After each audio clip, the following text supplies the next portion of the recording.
أيا طالب العلم قم لا تنم فإن الزمان أيا طالب العلم قم لا تنم فإن الزمان انقضى ويتعلمون ما يضرهم ولا ينفعهم ولقد علموا لمن اشتراه ما له في الآخرة من خلاق ولبئس ما شروا به أنفسهم لو كانوا يعلمون ولو أنهم آمنوا واتقوا لمثوبة من عند الله خير لو كانوا يعلمون. اللهم صل على محمد وعلى آل محمد كما صليت على إبراهيم وعلى آل إبراهيم إنك حميد مجيد. اللهم بارك على محمد وعلى آل محمد كما باركت على إبراهيم وعلى آل إبراهيم إنك حميد مجيد. رب اشرح لي صدري ويسر لي أمري واحلل عقدة من لساني يفقهوا قولي. اللهم انفعنا بما علمتنا وعلمنا ما ينفعنا وزدنا علما. سبحانك لا علم لنا إلا ما علمتنا إنك أنت العليم الحكيم. کل کے درس میں یہودیوں کی بنی اسرائیل کی ایک کٹ حجتی بلا ضرورت کے سوال سے متعلق ایک واقعہ آپ نے سنا تھا اور اس واقعے سے ہمارے لیے مختلف دروس کیا ہیں وہ بھی ہم نے آپ کے سامنے ذکر کیا تھا. سورہ بقرہ میں ہی تھوڑا آگے چل کر ان کا ایک اور واقعہ بیان کیا گیا ہے اور وہ بیماری آج بھی لوگوں میں بہت زیادہ موجود ہے. بہت سارے لوگ اس سے نقصان میں چلے جاتے ہیں اور بلکہ بڑے نقصان یعنی ایمان کے نقصان تک چلے جاتے ہیں. سورہ بقرہ کا جو کل تذکرہ ہوا بقرہ کے متعلق آیت جیسا کہ کل واقعہ آپ نے سنا تھا اور دیکھیے بقرہ کے متعلق ایک واقعہ نبی صلی اللہ علیہ وسلم سے جس سے دو عظیم ہستیاں امت کی ان کے ایمان کا اندازہ لگائیے. ایک مرتبہ نبی صلی اللہ علیہ وسلم نے فجر کی نماز پڑھائی صحابہ کو. صحیح بخاری میں یہ واقعہ ہے. فجر کی نماز پڑھانے کے بعد آپ جب صحابہ کرام کی طرف متوجہ ہوئے آپ نے صحابہ کی طرف رخ کر کے بیٹھے تو آپ نے فرمایا کہ ایک شخص آپ کو خواب میں دکھلایا گیا یا پچھلی امت کے واقعہ بیان کیا گیا کہ ایک شخص بینما رجل یسوق بقرہ ایک آدمی جو ہے ایک بیل کو یا گائے کو ہانکتا ہوا لے جا رہا تھا اور لے جاتے ہوئے فرقبہا اس بیل پر یا اس گائے پر وہ سوار ہو گیا اور چلنے کے لیے اس کو مارا. فقالت بقرہ انا لم نخلق لهذا انما خلقنا للحرث. تو اس بیل نے کہا کہ ہم اس سواری کے لیے پیدا نہیں ہوئے ہم کھیتی کے لیے پیدا ہوئے. صحابہ نے پوچھا سبحان اللہ بقرہ تتکلم سبحان اللہ گائے بات کر رہی تھی بیل بات کر رہا تھا. تو آپ صلی اللہ علیہ وسلم نے فرمایا نعم اومن انا وابو بکر وعمر. آپ نے فرمایا کہ ہاں وہ بیل بات کر رہا تھا اس پر میرا بھی ایمان ہے اور ابو بکر اور عمر کا بھی ایمان ہے.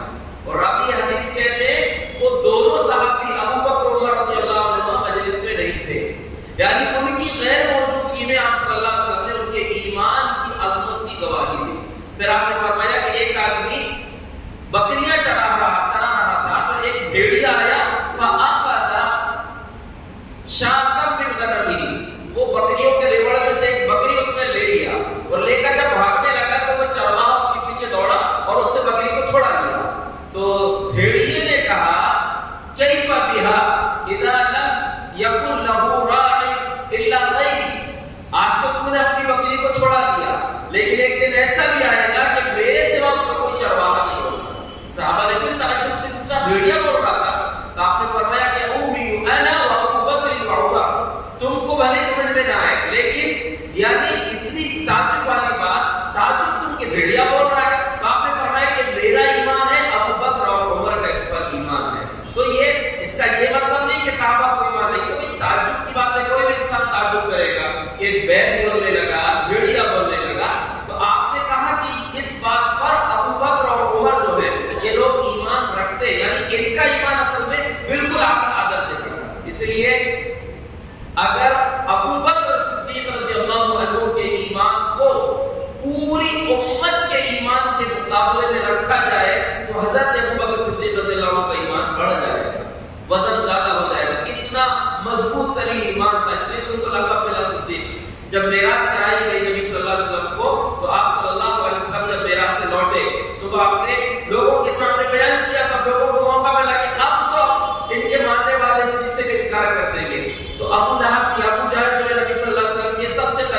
ساتھی ابو بکر صدیق رضی اللہ عنہ کے پاس پہنچا، کہا کہ آج تم عجیب بات کر دی تمہارے ساتھی. بولے کیا؟ کہا کہ راتوں رات لمبا سفر بیت المقدس کا اور پھر آسمانوں کی سیر کر کے آئے. بولے انہوں نے کہا ہاں. تو کہا پھر میں اس پر ایمان لاؤں. اگر نبی صلی اللہ علیہ وسلم کی بات کہی ہے تو میرا یقین ہے کیسا ہوا ہے. تو دیکھیے وہ بقرہ کے لفظ سے بات میں نے آپ کے سامنے بیان کر دیا، اور اسی سے متعلق جیسا کہ کل کے درس میں ہم نے کہا تھا کہ گائے ذبح کرنے کا حکم ان کو کیوں دیا گیا تھا، دوسرا اور بھی جانور ذبح کر سکتے تھے، اس کا تعلق وہ بچڑے سے تھا جو اسی جنس کی چیز ہے، ایک بچڑا جس کی پوجا ان لوگوں نے کیے تھے. اور آج کے درس میں جو بات ہم آپ کے سامنے رکھنا چاہتے ہیں وہ جادو سے متعلق ہے، اور بہت ہی اہم ترین بات ہے کہ یہ یاد رکھیں اللہ نے کتاب کا ذکر کرنے کے فوراً بعد ان کی حرکتوں کا ذکر کیا. وَلَمَّا جَاءَهُمْ رَسُولٌ مِّنْ عِندِ اللَّهِ مُصَدِّقٌ لِمَا بَيْنَ يَدَيْهِ، جب بھی ان کے پاس کوئی رسول آیا اور وہ رسول ان سے پہلے کے رسول کی تصدیق کرنے والا ہوتا، نَبَذَ فَرِيقٌ مِّنَ الَّذِينَ أُوتُوا الْكِتَابَ كِتَابَ اللَّهِ وَرَاءَ ظُهُورِهِمْ. تو ان یہودیوں کی حرکت یہ تھی کہ کتاب کو اپنے پیٹھ کے پیچھے ڈال دیتے تھے، یعنی کتاب سے ان کا تعلق نہیں تھا. کأنہم لا یعلمون، ایسے کتاب کو چھوڑ دیتے تھے جیسے کتاب سے ان کا تعلق ہی نہیں ہے. یہ یہودیوں کی حرکت تھی. ہمیں اپنے آپ کو اس سے بچانا ہے. ہمارا تعلق جو کتاب اللہ نے ہم کو دیا ہے اس سے مضبوط ہونا چاہیے. اور یہ رمضان خاص طور سے قرآن کا مہینہ ہے، اس میں قرآن کی کثرت سے تلاوت کیجیے، قرآن کو سمجھنے کی بھی کوشش کیجیے اور قرآن کو پڑھیے. تو اللہ تبارک و تعالیٰ نے فرمایا کہ کتاب سے اپنا رشتہ توڑ لیتے تھے. کیا کرتے تھے؟ کیا کیا ان لوگوں نے؟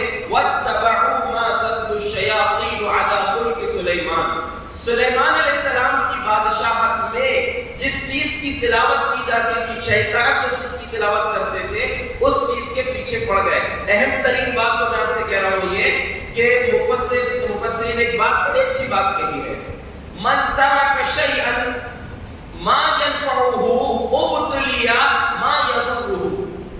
جب کوئی انسان ایسی چیز کو چھوڑ دیتا ہے جس میں اس کا فائدہ ہوتا ہے تو اس کو ایسی چیز میں مبتلا کر دیا جاتا ہے جو اس کے لیے نقصان دہ ہوتی ہے. اس کو خاص طور سے یاد رکھیں، جب کوئی انسان نفع بخش چیز کو چھوڑ دیتا ہے تو وہ ایسے نقصان میں ایسی چیز میں مبتلا کر دیا جاتا ہے جو اس کے لیے نقصان دہ ہوتی ہے. جب ان لوگوں نے کتاب کو چھوڑ دیا تو جادو پہ چلے گئے. آج لوگ جو ہے شریعت کے احکامات کو چھوڑ دیے. کتنے لوگ ہیں جو صبح شام کے اذکار کا اہتمام کرتے ہو؟ کتنے لوگ ہیں جو روزانہ قرآن کی تلاوت کا اہتمام کرتے ہو؟ کتنے لوگ ہیں جو روزانہ فجر کی نماز کا اہتمام کرتے ہو؟ آپ جانتے ہیں نبی صلی اللہ علیہ وسلم کا فرمان ہے، من صلی الصبح فهو فی ذمۃ اللہ. جس نے فجر کی نماز پڑھ لی ہے وہ اللہ کی حفاظت میں ہے. اللہ کی حفاظت میں اگر انسان رہتا تو نقصان کون پہنچائے گا اس کو؟ صبح کے بعد فجر کی نماز کے بعد آپ نے ایک دعا پڑھ لی، بسم اللہ الذی لا یضر مع اسمہ شیء فی الارض ولا فی السماء وهو السمیع العلیم. اس اللہ کے نام سے میں اپنے دن کی شروعات کر رہا ہوں جس کے نام کے ساتھ کوئی چیز نہ آسمانوں میں نہ زمین میں تکلیف پہنچا سکتی ہے. وہ سننے والا اور جاننے والا ہے. اس حدیث کو جو راویوں نے بیان کیا، حدیث کے راویوں میں ایک راوی نے جب یہ حدیث اپنے شاگردوں سے بیان کیا تو ان کا ایک حصہ جو ہے وہ شل تھا، ان کو فالج کا اثر ہو گیا تھا. تو انہوں نے جب یہ حدیث بیان کی تو ان کا ایک شاگرد بڑے غور سے ان کو دیکھ رہا تھا کہ آپ تو حدیث بیان کر رہے ہو جو یہ دعا پڑھ لے گا اس کو کوئی چیز نقصان نہیں پہنچائے گی، آپ کو کیسے نقصان ہو گیا؟ تو کہا کہ اس کو غور سے مت دیکھیں. اللہ کے رسول کا یہ فرمان بالکل سچا ہے. مسئلہ یہ ہے کہ میں روز یہ دعا پڑھتا ہوں لیکن جس دن میں نے دعا نہیں پڑھا تھا اسی دن یہ فالج کا اثر مجھ کو ہوا. تو بیماریوں سے انسان محفوظ رہے گا، شیاطین کے شر سے بھی انسان محفوظ رہے گا. تو دیکھیے ان لوگوں نے حقیقت کو چھوڑ دیا، اصل چیز کو چھوڑ دیا تو نقصان میں چلے گئے. اللہ نے فرمایا وَاتَّبَعُوا مَا تَتْلُو الشَّيَاطِينُ عَلَىٰ مُلْكِ سُلَيْمَانَ. ان لوگوں نے اس چیز کی پیروی کرنے لگ گئے جو شیاطین سلیمان علیہ السلام کے زمانے میں جس چیز کا استعمال کرتے تھے. اصل میں یہودیوں کا ایک دعویٰ تھا کہ سلیمان علیہ السلام کو جو بادشاہت تھی اور وہ چلتی کی اتنی عظیم سلطنت ان کی وہ جادو کی بنیاد پر. نعوذ باللہ من ذالک. اللہ نے ان کا جواب دیا. سلیمان علیہ السلام نے اللہ سے دعا کی تھی رب هب لي ملكا لا ينبغي لأحد من بعدي. اے میرے رب مجھ کو ایسی بادشاہت ایسی نرالی انوکھی بادشاہت عطا فرما جو میرے بعد کسی کے لیے ممکن ہی نہ ہو۔ تو اللہ نے ان کو ہواؤں پر کنٹرول دیا تھا، اللہ تبارک و تعالیٰ نے پرندوں کی، جانوروں کی بولی ان کو سمجھ دی تھی، جنوں پر ان کی حکومت چلتی تھی۔ تو یہ اللہ کی طرف سے تھا، لیکن یہودیوں نے کیا کہا کہ یہ جادو کی بنیاد پر سب کرتے تھے۔ تو اللہ نے فرمایا وَاتَّبَعُوا مَا تَتْلُو الشَّيَاطِينُ عَلَىٰ مُلْكِ سُلَيْمَانَ وَمَا كَفَرَ سُلَيْمَانُ وَلَٰكِنَّ الشَّيَاطِينَ كَفَرُوا۔ سلیمان علیہ السلام نے کفر نہیں کیا تھا، بلکہ شیطانوں نے کفر کیا تھا جو جادو استعمال کرتے تھے۔ وَمَا أُنزِلَ عَلَى الْمَلَكَيْنِ بِبَابِلَ هَارُوتَ وَمَارُوتَ، اور جو بابل علاقے میں، بابل کے شہر میں ہاروت اور ماروت دو لوگوں پر جو نازل کیا گیا تھا، اس چیز کو وہ لوگ سیکھتے تھے۔ کون؟ یہودی لوگ جادو سیکھتے تھے شیطانوں سے، اور شیطانوں نے اس چیز کو استعمال کیا تھا۔ اور ہاروت اور ماروت یہ دو نام ہیں، ان کے بارے میں مفسرین کے دو اقوال ہیں۔ پہلی بات تو یہ ہے کہ یہ انسان تھے، اور جادوگر ان کے پاس جو علم تھا، جو علم دیا گیا تھا، وہ جادو کی طرح خفیہ علم تھا، اور اس کا ایک مثبت پہلو تھا، ایک منفی پہلو تھا، یعنی اسی علم کا صحیح استعمال بھی کر سکتے تھے اور اسی علم کا غلط استعمال بھی کر سکتے تھے۔ یہ لوگ اس میں سے غلط استعمال کرتے تھے۔ یا مفسرین کا دوسرا قول ہے کہ یہ دونوں فرشتے تھے۔ وَمَا أُنزِلَ عَلَى الْمَلَكَيْنِ بِبَابِلَ هَارُوتَ وَمَارُوتَ، قرآن کیا کہہ رہی ہے کہ یہ دو فرشتے جو ہاروت و ماروت تھے، ان پر اللہ کی طرف سے امتحان کے طور پر یہ نازل کیا گیا تھا۔ تو یہ یہودی کیا کرتے تھے؟ ان کے پاس جاتے تھے تو وہ ہاروت و ماروت کیا بولتے تھے؟ وَمَا يُعَلِّمَانِ مِنْ أَحَدٍ حَتَّى يَقُولَا إِنَّمَا نَحْنُ فِتْنَةٌ فَلَا تَكْفُرْ۔ دیکھو وہ دونوں بول دیتے تھے کہ دیکھو ہم تم کو سکھا رہے ہیں، ہمارے پاس سیکھنے تم آئے ہو، لیکن یاد رکھو ہم آزمائش ہیں، ہم فتنہ ہیں۔ فتنہ مطلب آزمائش ہے، ہم کو آزمائش کے لیے بھیجا گیا ہے۔ فَلَا تَكْفُرْ، کفر مت کرو، یہ سیکھ کر تم اس کا جو غلط استعمال کرو گے یہ مت کرو۔ وَمَا يُعَلِّمَانِ مِنْ أَحَدٍ حَتَّى يَقُولَا إِنَّمَا نَحْنُ فِتْنَةٌ، اور آگے انہوں نے کہا وَيَتَعَلَّمُونَ مَا يُفَرِّقُونَ بِهِ بَيْنَ الْمَرْءِ وَزَوْجِهِ وَمَا هُمْ بِضَارِّينَ بِهِ مِنْ أَحَدٍ إِلَّا بِإِذْنِ اللَّهِ۔ اللہ نے فرمایا کہ یہ لوگ ان ہاروت اور ماروت سے ایسا علم سیکھتے تھے جو شوہر اور بیوی کے درمیان تفریق ڈال دے۔ جادوگروں کے پاس بہت سارے ایسے لوگ جاتے ہیں اور جادوگر بہت سے ایسا کام کرتے، شوہر بیوی کو لڑا دینا، اور اس کا مقصد بھی یہودیوں کا بڑا گندا مقصد تھا۔ مفسرین نے لکھا ہے کہ یہودی جو یہ سیکھتے تھے کہ شوہر بیوی کو لڑا دیں، ان کو الگ الگ کرا دیں، جنسی بے رحمی کی کو پھیلانا چاہتے تھے کہ جب بیوی شوہر سے الگ ہو جائے گی تو کسی اور کے پاس جائے گی، کسی اور سے اس کا تعلق بنے گا، اس شوہر کا کسی اور عورت سے تعلق بنے گا۔ تو یہ مقصد کے لیے وہ لوگ جادو سیکھتے تھے، نعوذ باللہ، کتنا گندا مقصد تھا۔ اور تعجب کی بات یہ ہے انہی یہودیوں کی نسل کا ایک آدمی تھا لبید بن اعصم، جس نے نبی صلی اللہ علیہ وسلم پر جادو کیا۔ یہ یہودی جو بڑے مطلب یہ اس سے ان کا جادو سے بڑا گہرا تعلق ہے ان کا، ہاروت و ماروت سے خاص طور سے وہ سیکھتے تھے، لیکن اللہ تبارک و تعالیٰ نے ایک بات کی بتا دی وَمَا هُمْ بِضَارِّينَ بِهِ مِنْ أَحَدٍ إِلَّا بِإِذْنِ اللَّهِ۔ یہ جادوگر اللہ کے اذن کے بغیر، اللہ کی اجازت کے بغیر کسی کا کچھ نہیں بگاڑ سکتے۔ اللہ رب العالمین کی مرضی ہوگی تو ہی انسان کو نقصان پہنچے گا۔ دیکھیے انسان کے سامنے ذرائع ہیں، لیکن وہ ذریعہ اس وقت تک انسان کو نقصان نہیں پہنچا سکتا جب تک اللہ رب العالمین کی مرضی نہ ہو۔ اور نقصان پہنچانے والے تو بہت کچھ کوشش کرتے ہیں، لیکن جتنا اللہ نے اس کی تقدیر میں لکھا ہے اتنا ہی نقصان اس کو ہو سکتا ہے۔ جیسا کہ نبی صلی اللہ علیہ وسلم پر بھی جادو ہوا۔ جادو برحق ہے، کچھ لوگ ایسے جو بولتے ہیں جادو ہوتا ہی نہیں، یہ غلط ہے۔ اور جادو برحق ہے لیکن وہ اللہ کے حکم سے ہوتا ہے، اللہ کی مرضی کے بغیر جادوگر نقصان نہیں پہنچا سکتے۔ نبی صلی اللہ علیہ وسلم کو جادو کیوں ہوا؟ آپ تو پابند تھے نا، آپ ہمیشہ اللہ کا ذکر کرتے تھے۔ ابھی آپ کے سامنے میں نے ایک بات کہی کہ اگر پابندی کریں گے اذکار کی اور نمازوں کی، دعاؤں کی، تو جادو نہیں ہوگا۔ اللہ کی مرضی کے بغیر نہیں ہوگا، لیکن اللہ چاہے تو اللہ کے نبی صلی اللہ علیہ وسلم پر جو جادو کا اثر ہوا تھا وہ اصل میں یہ بتانا مقصود تھا کہ جادو برحق ہے، جادو ہو سکتا ہے۔ اور دوسرا سبق اللہ کو یہ دینا مقصود تھا کہ محمد صلی اللہ علیہ وسلم رسول ہے، نبی ہے، لیکن بشر ہے، انسان ہیں آپ، اسی لیے آپ پر جادو کا اثر ہوا، اور پھر آپ کے ذریعے قیامت تک آنے والے لوگوں کے لیے اس جادو کا علاج بتایا گیا۔ علاج کون سی چیزوں میں ہے؟ اگر کوئی مالدار آدمی ہے، پہلے سے جادو سے بچنا چاہتا ہے اور یہ خرچ اتنا کر سکتا ہے، تو اس کے لیے صحیح بخاری صحیح مسلم وغیرہ کی حدیث ہے، نبی صلی اللہ علیہ وسلم نے فرمایا من تصبح بسبع تمرات عجوة، جو شخص روزانہ صبح 7 عجوہ کھجوریں کھا لے گا، روزانہ صبح، ایسا نہیں کہ ایک بار کھا لیے تو امر ہو گئے، ایسا نہیں، روزانہ صبح 7 عجوہ کھجوریں جو کھا لے گا، لم تضرہ سم ولا سحر، اس کو جادو اور زہر دن بھر اثر نہیں کرے گا۔ جس نے صبح 7 عجوہ کھجوریں کھا لیا تو رات تک، حدیث کے الفاظ ہے شام تک، رات تک اس کو کوئی جادو اور زہر اثر نہیں کرے گا۔ لیکن ابھی سب تو نہیں کر سکتے کہ روزانہ عجوہ کھجوریں کھائیں۔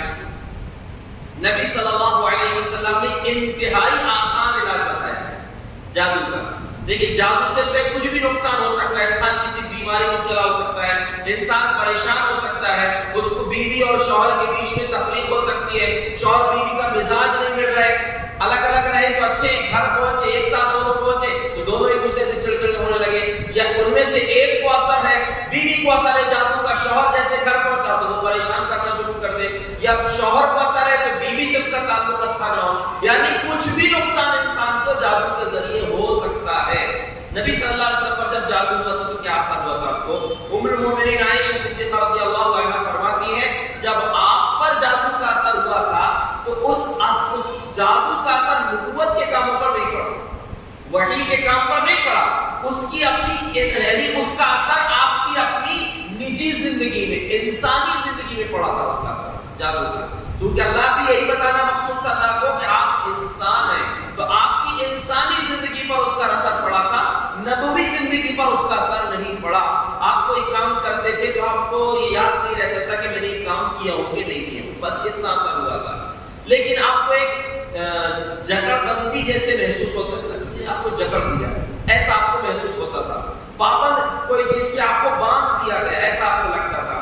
تو ایک مرتبہ نبی صلی اللہ علیہ وسلم جب نیند سے بیدار ہوئے، آپ نے ام المومنین عائشہ صدیقہ رضی اللہ عنہا سے بتایا، اور پھر آپ نے ام المومنین نے بتایا دعا ثم دعا، آپ نے دعا کیا، خوب دعا کیا، یہ سب سے آسان علاج ہے جادو کا، آپ نے دعا کیا، خوب دعا کیا، تو پھر آپ نے بتایا کہ عائشہ مجھ کو اس چیز کا حل اللہ نے بتا دیا جو میں نے اللہ سے مانگا تھا۔ کیا بتایا حل؟ کہ میرے پاس 2 لوگ آئے اور 2 لوگ، یعنی خواب میں آپ کو دکھایا گیا کہ 2 لوگ میرے پاس آئے، ایک سرہانے بیٹھ گیا اور ایک میدانے بیٹھ گیا پیروں کے پاس، ان میں سے ایک نے کہا کہ تمہارے ساتھی کا مسئلہ کیا ہے، تو دوسرے نے کہا مطبوبن، یہ جادو زدہ ہیں، ان کو جادو ہو گیا ہے، تو کہا کہ جادو کس نے کیا ہے؟ اس نے کہا لبید بن اعصم نے کیا ہے، یہودی نے۔ پھر کہا کہاں پر کیا ہے، کس چیز میں کیا ہے؟ تو وہ کنگھی تھی اور بالوں کا گچھا تھا، اس چیز میں وہ جادو کر کے۔ دوسری روایت سے معلوم ہوتا ہے کہ ایک موم کا پتلا بھی تھا جس میں 11 سوئیاں چبھی ہوئی تھی، 11 سوئی، اور وہ اس نے کہاں رکھا تھا؟ ایک غروان نامی کنواں تھا، صحیح بخاری کے لفظ موجود ہے غروان، اس کنویں کا نام تھا، اس کنویں کے اندر اس نے لے جا کر اس کو رکھا تھا۔ تو اللہ کے رسول صلی اللہ علیہ وسلم کو دونوں فرشتوں نے جب یہ بتا دیا، آپ گئے اس کو دیکھنے کے لیے، وہ زروان نامی کنویں میں وہ جادو کا وہ پتلا، وہ کنگھی، وہ بالوں کا گچھا سب رکھا ہوا تھا۔ آپ نے ام المومنین عائشہ صدیقہ رضی اللہ عنہا کو آ کر بتایا کہ مجھے معلوم ہو گیا ہے، تو آپ نے کہا کہ آپ نے اس کو نکالے کیوں نہیں؟ وہ جادو کو نکال لینا تھا آپ کو۔ تو کہا بہت زبردست جواب ہے جو لوگوں کے لیے پیغام ہے۔ آپ نے فرمایا کہ جب مجھ کو شفا مل گئی تو میں اس کو نکال کر لوگوں میں شر پھیلانے کو پسند نہیں کیا۔ کیا مطلب اس کا؟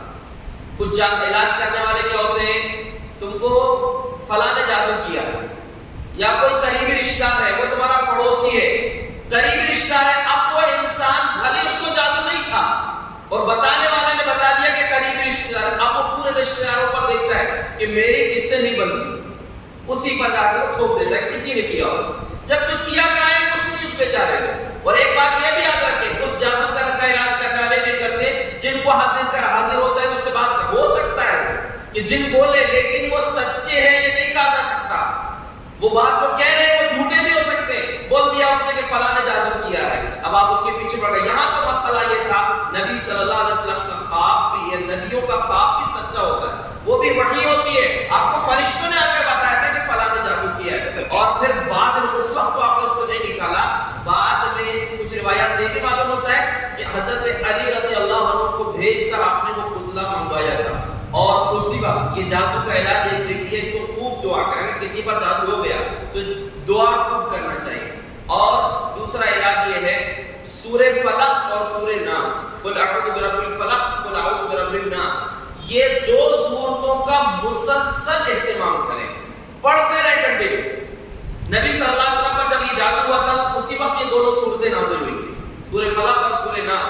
یہ دونوں کی ملا کے کتنی آیتیں ہوتی ہیں؟ 11 آیتیں. اور وہ سوئیاں کتنی تھی پتلے میں؟ 11, اور 11 گرہیں بھی لگی ہوئی تھی بالوں میں, گٹھان لگی ہوئی تھی 11. جادوگر کیا کرتے ہیں, جب وہ جادوگر جادو کرنے کے لیے جس انسان پر جادو کر رہے ہیں اس کے استعمال کیے ہوئے کسی کپڑے کو منگاتے ہیں, یا پھر اس کے بال منگواتے ہیں جو جادو کروانے جاتا ہے اس کے لیے, اس سے. تو جادوگر بالوں کو استعمال کرتے ہیں یا اس انسان کا جس پر جادو کرنا ہے استعمال کیا ہوا کوئی کپڑا استعمال کرتے ہیں جادو میں. وہ نبی صلی اللہ علیہ وسلم پر جو جادو کیا تھا وہ بالوں میں اس نے کیا تھا یہودی نے. آپ نے جب اس کو منگوایا آپ قل اعوذ برب الفلق پڑھنا شروع کیے, پہلی آیت پڑھے تو ایک سوئی نکل گئی, ایک گرہ کھل گئی, ایسے آخر تک جب پوری 11 آیتیں آپ نے پڑھی تو پوری سوئیاں خود ہی گر گئی اور آپ بالکل آزاد ہو گئے. جو تکلیف آپ کو تھی اس سے آپ فری ہو گئے. تو جادو کا بہترین علاج ہے قل اعوذ برب الفلق قل اعوذ برب الناس کا اہتمام کرنا. اور ایک اور عظیم چیز ہے سورہ بقرہ میں اللہ تبارک و تعالی نے اس واقعے کو ذکر کیا ہے. نبی اکرم صلی اللہ علیہ وسلم کا فرمان ہے لا تجعلوا بيوتكم مقابر فإن البيت الذي تقرأ فيه سورة البقرة لا ينفر منه الشيطان. لوگوں اپنے گھروں کو قبرستان مت بناؤ, جس گھر میں سورہ بقرہ پڑھی جاتی ہے وہاں سے شیطان بھاگ جاتا ہے. یہ صحیح مسلم کی حدیث ہے. سنن ترمذی کی روایت میں یہ ہے کہ لوگوں اپنے گھروں کو قبرستان مت بناؤ جس گھر میں سورہ بقرہ پڑھی جاتی ہے لا يدخلہ الشیطان, اس میں شیطان داخل نہیں ہوتا. اور جادوگر جو ہوتے ہیں ان کے پاس شیطان ہوتے ہیں. اور بہت اہم اور پتہ کی بات اللہ تبارک و تعالی نے یہ بتائی ہے وَلَبِئْسَ مَا شَرَوْا بِهِ أَنفُسَهُمْ لَوْ كَانُوا يَعْلَمُونَ. یہ جادو سیکھنے والے یہودیوں کی اسی آیت میں جو سورہ بقرہ میں جو قصہ چل رہا ہے اس میں اللہ نے ذکر کیا کہ ان لوگوں نے جس چیز کے بدلے اپنے آپ کو بیچا ہے اگر یہ جان لیے ہوتے تو اس کو یہ کام نہیں کرتے. کیا مطلب اس کا؟ یہ بہت اہم ترین پیغام اللہ نے دیا ہے کہ جادو کرنے والا انسان اپنے آپ کو شیطان کو بیچ دیتا ہے. لوگ غلط فہمی میں رہتے ہیں, لوگ بولتے ہیں فلاں کے پاس موکل ہے, فلاں کے پاس جو ہے شیطان اس کے قبضے میں. شیطان اس کے قبضے میں نہیں رہتے, وہ شیطان کے قبضے میں رہتے ہیں. مسئلہ یہ ہے لوگ غلط فہمی میں رہتے ہیں کہ شیطان اس کے قبضے میں, جن اس کے قبضے میں وہ ان کے اس کے ذریعے کام کرواتا ہے. الٹا ہے معاملہ, اللہ فرما رہا ہے کہ وہ شیطان کے قبضے میں یہ خود چلا جاتا ہے. اس لیے کہ شیطان اس وقت تک انسان کے کام نہیں آتا. وہ جن وہ گندے لوگ جو اس کے کام آتے ہیں جادوگر کے اس وقت تک کام نہیں آتے جب تک اس سے کفریہ اور شرکیہ کام نہ کروائیں. تو اللہ نے فرمایا کہ جن کو غلط فہمی میں کہ ہم نے ان کو قبضے میں کر لیا, یہ ان کے قبضے میں چلا گیا, اس لیے یہ حرکتیں کر رہا ہے. تو اللہ نے فرمایا وَلَبِئْسَ مَا شَرَوْا بِهِ أَنفُسَهُمْ لَوْ كَانُوا يَعْلَمُونَ وَلَوْ أَنَّهُمْ آمَنُوا وَاتَّقَوْا لَمَثُوبَةٌ مِّنْ عِندِ اللَّهِ خَيْرٌ. اگر یہ ایمان اور تقوی والی زندگی گزارتے نا یہودی, یہ جادو والی حرکتیں نہ کرتے تو ان کو اللہ رب العالمین کی طرف سے بہترین ثواب ملتا. اور دیکھیے یہ جادو جو ایک کفری عمل ہے, جادو کرنا, جادو کروانا, جادو سیکھنا, اس میں کسی بھی طریقے سے شریک ہونا, یہ بالکل بہت بدترین حرکت ہے. یہ کبیرہ گناہ بہت سارے بڑے گناہوں میں وہ ٹاپ کے 7 بڑے گناہ ہیں جن کو نبی صلی اللہ علیہ وسلم نے ہلاک کر دینے والے گناہ قرار دیا ہے. اس میں شرک کے بعد دوسرے نمبر پر جادو کو رکھا. آپ نے صحابہ کے سامنے کہا اجتنبوا السبع الموبقات, لوگوں 7 ہلاک کر دینے والے گناہوں سے بچو. صحابہ نے پوچھا اللہ کے رسول کیا ہے؟ کہا آپ نے فرمایا الشرک والسحر. پہلے نمبر پر آپ نے کہا شرک ہے سب سے بڑا گناہ, دوسرے نمبر پر آپ نے جادو کو کہا.